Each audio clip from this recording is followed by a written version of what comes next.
देवंस recording studio Alauli Bazar. Music by Mukesh Madhosi.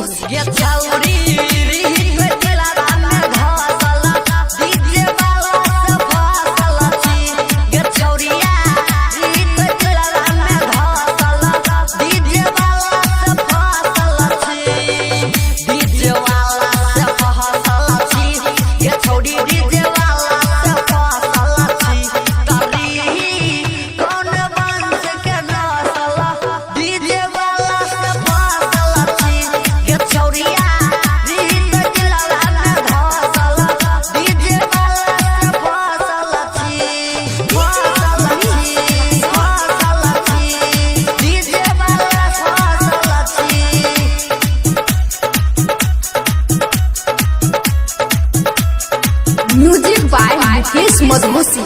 जिंदगी कैला ही हमारो तबाह ओए ओए डीजे वाला सबिया के छौड़िया ओए ओए तोहरो बिया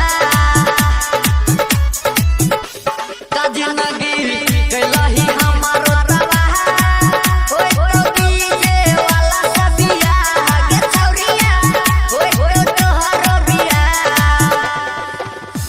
ता देखै छियौ दोनों नया के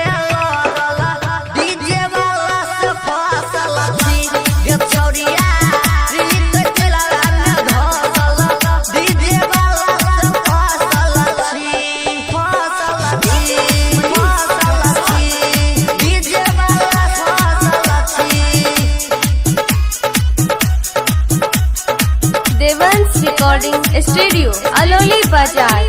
म्यूजिक बाय मुकेश मधोसी। बिलंदर बिहारी